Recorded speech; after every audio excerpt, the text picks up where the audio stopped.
Hello, so this is for Libra. Sun, Moon, Rising, Venus, Jupiter, Libra. Take only what resonates.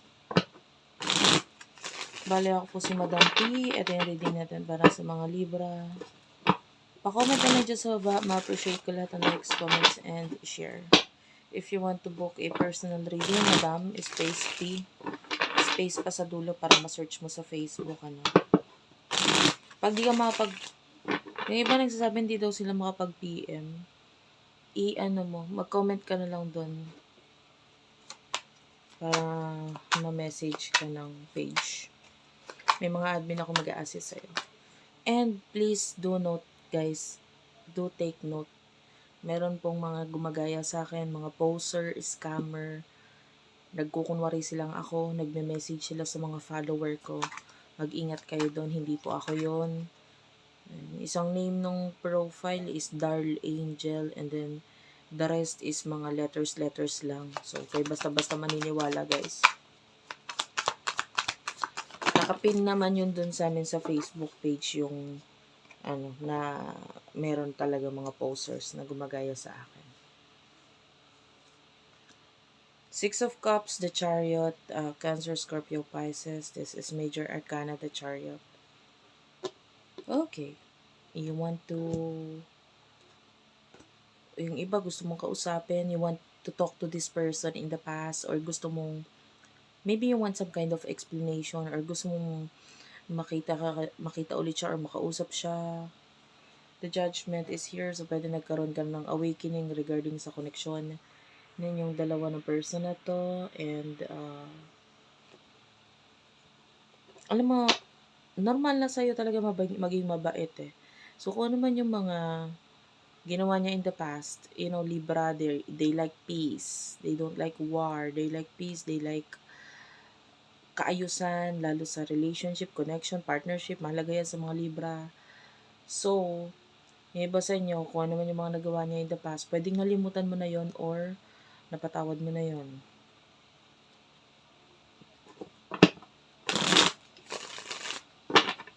So, sino yung person na kakanak mo pagdating sa love? For the sign of Libra, Sun, Moon, Rising, Venus, Jupiter, Libra. Person na kakanak mo pagdating sa love.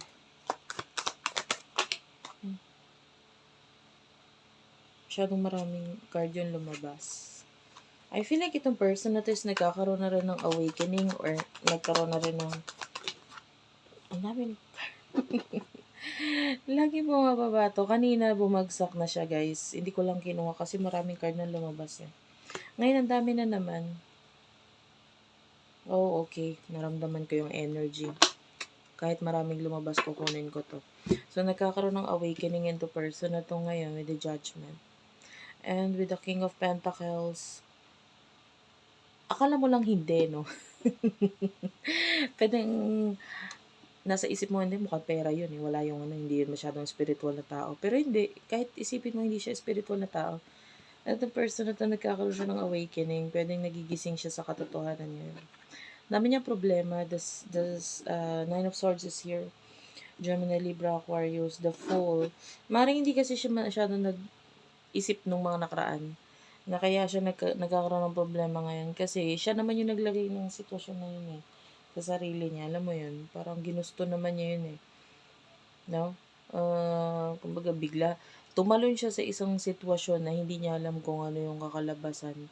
Tapos nung nandun na siya, masakit pala, mahirap pala, nakaka-stress pala. Ngayon, hindi na niya magawang bumalik kasi look at the Fool. The Fool is like, wala siyang pakialam. Basta, tatalon ako dyan. And then, nung bumagsak, syempre ang hirap ng umakyat ulit. And, yeah, there's a lot of problem. Sinubok siya ngayon. Financially, hindi siya okay. Five of Pentacles. This is problem regarding money, career, Justice card. So, hindi siya okay. Pwedeng in the past, no?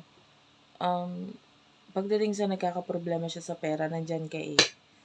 Parang nakakatulong or tumutulong ka sa kanya. Kung hindi man financially, as much as possible para bumalik siya sa paa niya. Tama ba? Tama ba yung Tagalog? parang so that he can get back on his feet. Ayan. But of course, babae man lalaki, LGBTQIA+ is welcome. So, pwedeng gano'n. Somehow nakakatulong ka para makatayo ulit siya. Diba?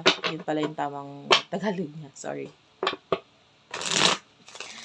So, nakakatulong ka para makatayo siya. Eh ngayon, wala naman tumutulong sa kanya. So, ano yung emotion ninyo sa isa't isa for the sign of Libra? Pa-comment ako dyan, guys. Sobrang na-appreciate ko yung comment. Kaya nga ako napunta dito sa Libra, hindi pa dapat ako magre-reading kasi katatapos ko lang ng personal reading, guys. May marami nakabook sa akin ng personal reading ngayon. Kaya medyo madalang ako nakapagbigay ng general reading.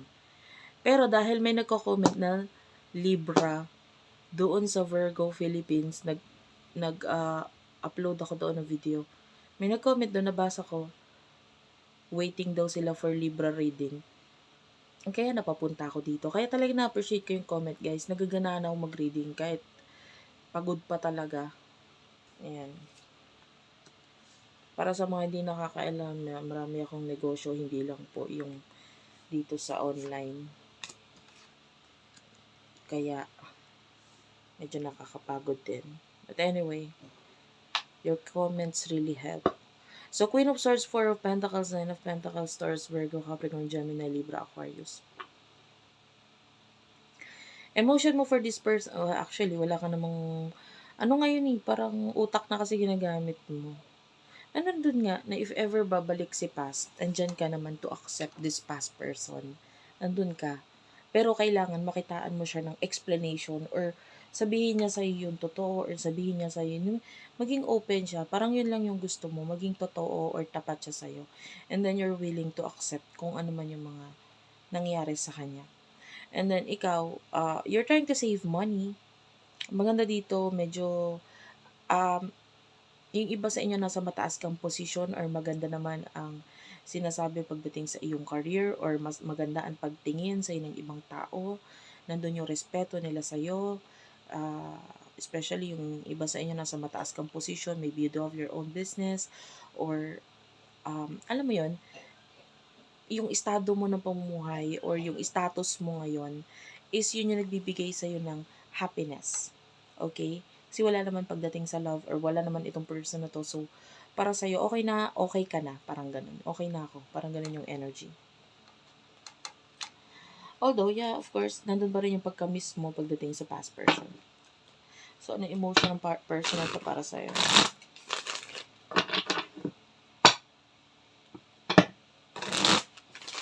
May ganun kasing energy din ng Libra. Parang mabilis silang makalimot.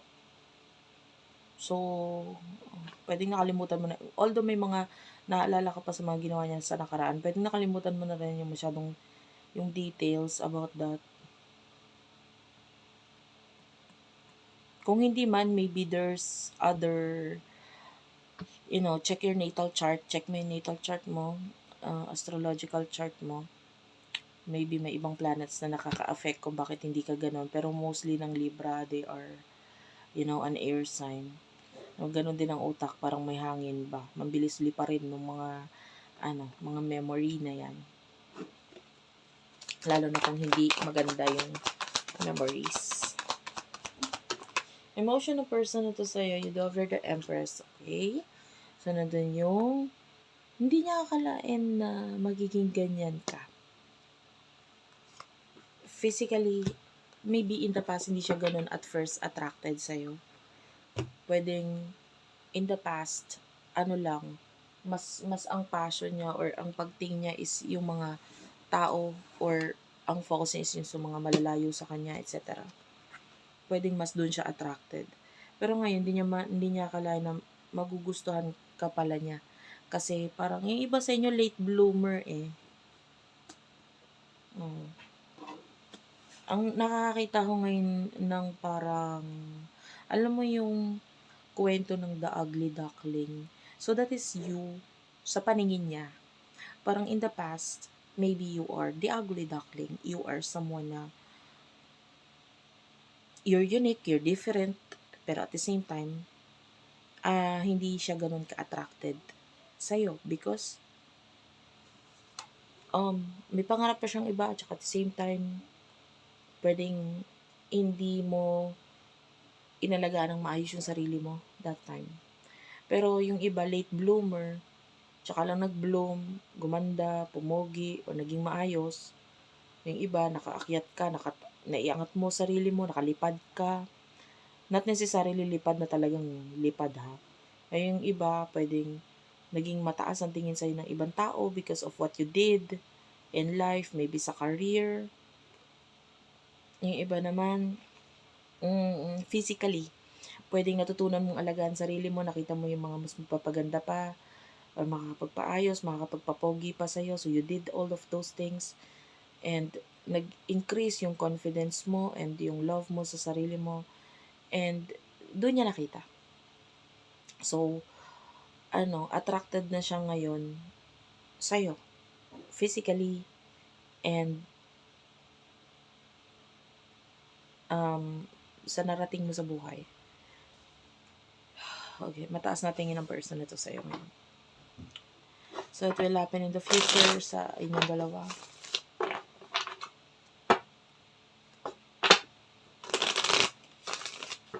Especially, yung iba sa inyo, pwede may mga ideas ka. Basta kakaiba ka mag-isip, tapos nakita ng person na to yun. Yung gano'n ka kagaling mag-isip, na isa pa yun sa naging proud siya sa'yo. In the future, Four of Cups, okay. Five of Cups, and the Lovers. The Sun. The Hierophant and the Queen of Swords. King of Swords, sorry. The Two of Cups. This is relationship, partnership. I want to clarify the Five of Cups. Why is the Five of Cups here? The Star. Oh! Yung iba sa inyo, lalo na with the Page of Wands, bottom of the deck, may malalaman kang message dito sa person na to regarding sa maybe partnership or relationship na meron siya sa buhay niya. Which is, with the Five of Cups, pwedeng malungkot ito sa part niya or hindi maganda yung kwento. But, with the Sun, this will make you happy. Kasi, of course, pwedeng, I don't know, yung iba sa inyo kasi may another person na involved sa connection ninyo.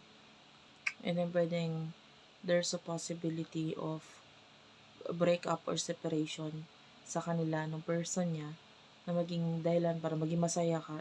Actually, yung iba, pwedeng siya yung mismo mag-deliver ng message sa'yo or magsabi sa'yo.